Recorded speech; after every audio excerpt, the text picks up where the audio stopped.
আপনারা সকলেই অবগত আছেন কুমিল্লার মুরাদনগরে ঘটে যাওয়া যে ন্যাক্কারজনক ঘটনা, যে একজন নারীকে বিবস্ত্র করে সেটাকে সোশ্যাল মিডিয়ায় পাবলিশ করে দেওয়া। সেই ঘটনায় রেপিস্ট ধরা পড়লেও যে মব সৃষ্টির যে কারিগর, যে প্রধান উস্কানিদাতা এবং পরিকল্পনাকারী, সে ছিল ধরাছোঁয়ার বাইরেই। এটার একটা রহস্য আমরা উদ্ঘাটন করেছি। আপনাদের বিভিন্ন ইলেকট্রনিক অ্যান্ড প্রিন্ট মিডিয়াতেও এটাতে এসেছে যে এই মব সৃষ্টিকারী যারা, তারা এখনও ধরাছোঁয়ার বাইরে। সে লক্ষ্যে আমরা আমাদের কাজ শুরু করি এবং আমাদের গোয়েন্দা তৎপরতা বৃদ্ধি করি। এবং তারই প্রেক্ষিতে গতকাল আমরা এই মব সৃষ্টির যে উস্কানিদাতা বা পরিকল্পনাকারী, তাকে আমরা গতকাল অ্যারেস্ট করতে সক্ষম হই। আমি ঘটনার বিস্তারিত বলবো না, এটা আপনারা সকলে অবগত আছেন, বাট যে মব সৃষ্টির পিছনে যে রহস্যটা ছিল সেটাই আমি আপনাদের সামনে তুলে ধরব।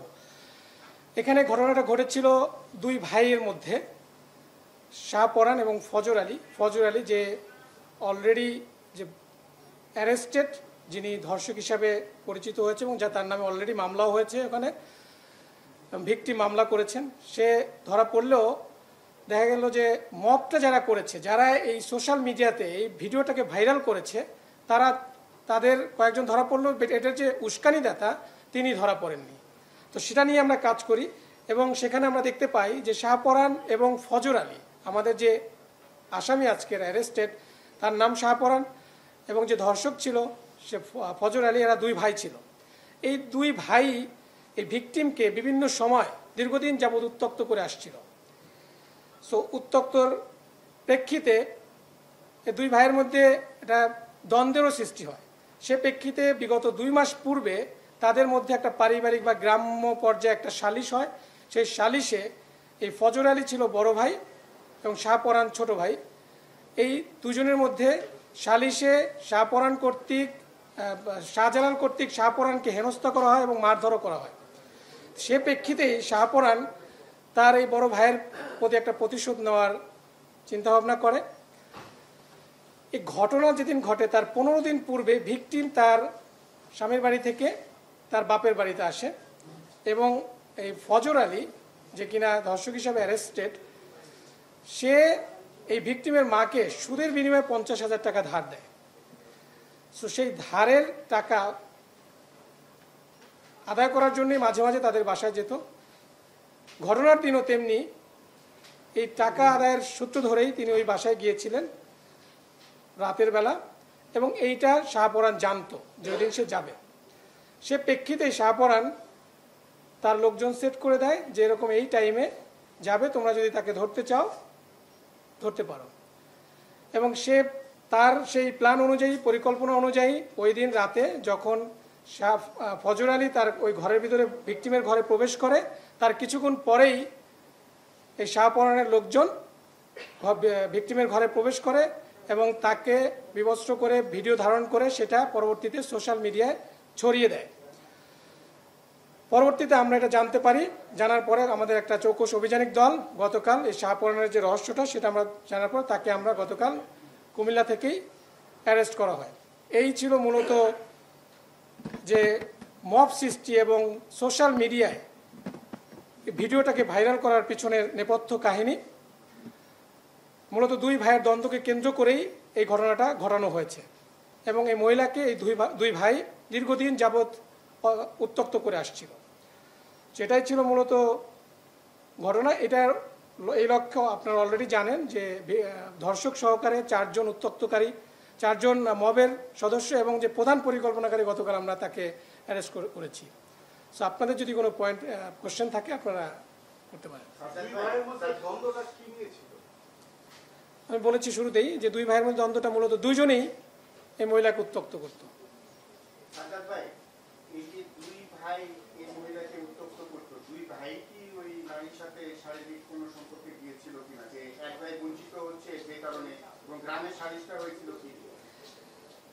দেখুন, উত্ত্যক্তটা নিয়েই আমরা শারীরিক সম্পর্ক কিনা এটা একটা সেন্সিটিভ বিষয়, এটা আমরা এসে না বলি, এটা তদন্তে আরও বেরিয়ে আসবে। আমরা তো গতকাল তাকে অ্যারেস্ট করেছি, আরও জিজ্ঞাসাবাদ করে ভিতরে কি ঘটেছে, তাদের মধ্যে কি সম্পর্ক ছিল, সেটা আসলে তদন্তে বেরিয়ে আসবে। সো আমরা শুধু এতটুকু এখন পর্যন্ত যেটা পেয়েছি যে মহিলাকে, এবং আপনার বিভিন্ন সোশ্যাল মিডিয়ায় তার ইন্টারভিউ দেখেছেন, বিভিন্ন টিভি চ্যানেলে এটার ইন্টারভিউ নিয়েছে তার, সেখানেও সে বলেছে তাকে দীর্ঘদিন যাবৎ উত্তপ্ত করে আসছিল। সেই উত্তপ্তের প্রেক্ষিতে দুই ভাইয়ের মধ্যে দুজনেই একজনের পিছনে ছুটছে, তো সেখান থেকেই মূলত তাদের মধ্যে একটা দ্বন্দ্বের সৃষ্টি হয়, সেখান থেকে একটা গ্রাম্য সালিশ হয়। সেই সালিশে ফজর আলী কর্তৃক শাহপরান হেনস্থার শিকার হয়, এবং সেখান থেকেই এই শাহপরান ফজর আলীর বিরুদ্ধে একটা অ্যাকশন নিতে চায়, এবং সেটারই প্রতিফলন ছিল 26শে জুনের যে ঘটনাটা।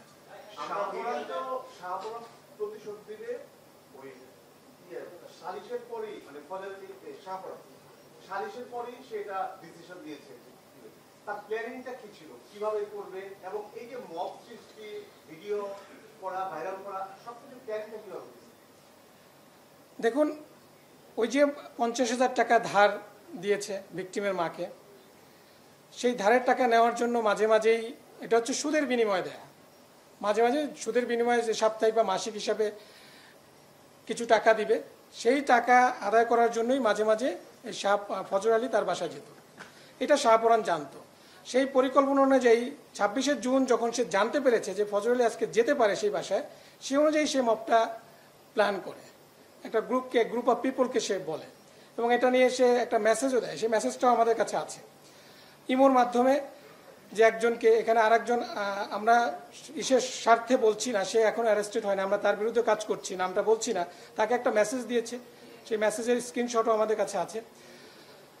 মূলত শাহপরান জানতো যে তার ভাই যাবে, বিভিন্ন কারণে যায়, অ্যাট দ্য সেম টাইম তার সাথে ওই মহিলার সাথে উত্তপ্ত করে আসছিল। সেইভাবেই শাহপরান ফজর আলীকে এই হেনস্থা করানোর জন্য এই পরিকল্পনা 26শে জুন করেছিল।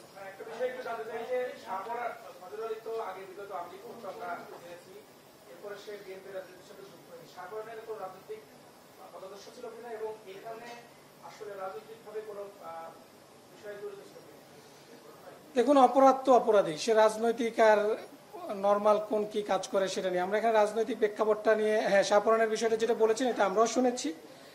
ফজর আলীর বিষয়টা, শাহপরানের বিষয়টা এখন পর্যন্ত এরকমই হয় নাই, সে একজন নর্মাল সিএনজি চালক ছিল, অটোরিকশা চালক ছিল, এরকম আমাদের কাছে তথ্য রয়েছে, বাট তার সাথে রাজনৈতিক সংশ্লিষ্টতার কোনো বিষয় আমরা পাইনি। তারপর আমি বলবো যে এটা অপরাধের সাথে যে কোনো রাজনীতি কোনো এখানে প্রাধান্য পেতে পারে না। সেটা কারা করেছে সেটা আমাদের দেখার বিষয় না, আমাদের দেখার বিষয়টা হচ্ছে অপরাধ এবং অপরাধী।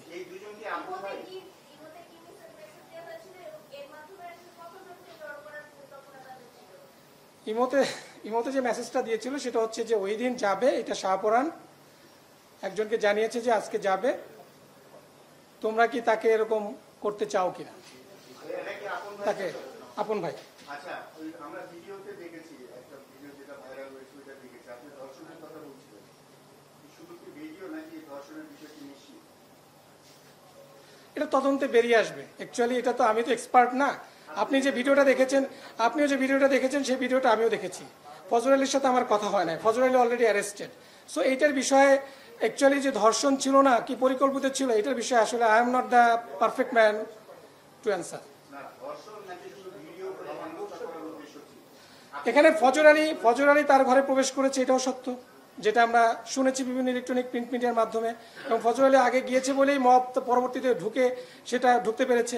ফজর আলী আগে গিয়েছে, এখন তার উদ্দেশ্য কি ছিল সেটা ফজর আলী এবং এই ভিকটিমই জানে, এবং মব গিয়েছে, পরবর্তীতে মব ধরেছে। আমরা পরবর্তীতে যেটা দেখেছি, হটেভার মেবি দ্য কেস, যেভাবে করে একজন নারীকে উলঙ্গ একটা ভিডিও সোশ্যাল মিডিয়া বা সমাজে ছেড়ে দেওয়া, এটা তো কোনোভাবেই কাম্য হতে পারে না, গ্রহণযোগ্য হতে পারে না। তদন্ত সাপেক্ষ অবশ্যই।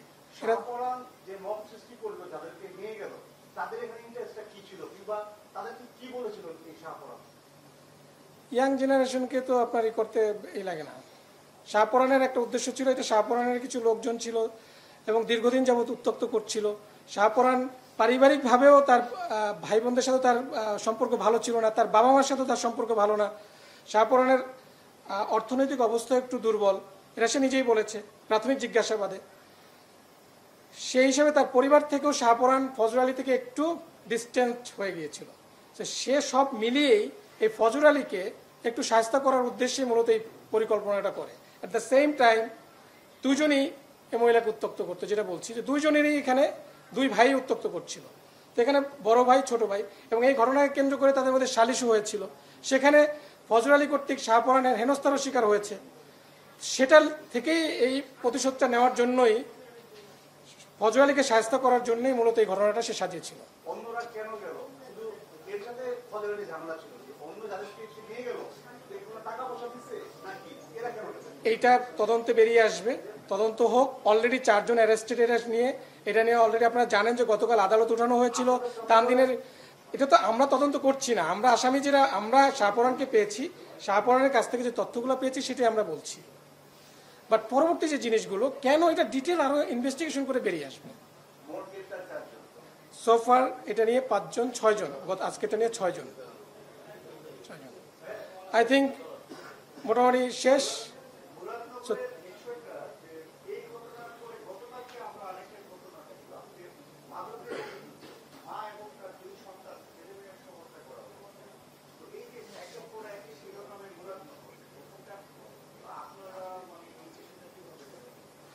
অবশ্যই অপরাধ হলে সেহেতু ভালোভাবে দেখার প্রশ্নই আসে না, আমরা ভালোভাবে দেখছি না।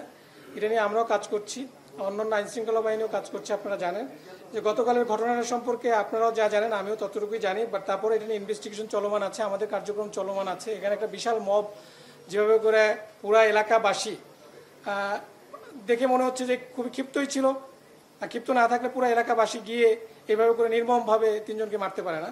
এবং তারাও যে যতটুকু জানতে পেরেছি তারা মাদক ব্যবসার সাথে রিলেটেড ছিল, সংশ্লিষ্ট ছিল। তো সে প্রেক্ষিতে ঘটনাটা ঘটেছে, এটা আমরা পরবর্তীতে নিয়ে আমরা কাজ করছি। আমাদের সাকসেস আসলে অবশ্যই আপনাদেরকে পরবর্তীতে ডিটেল জানানো হবে।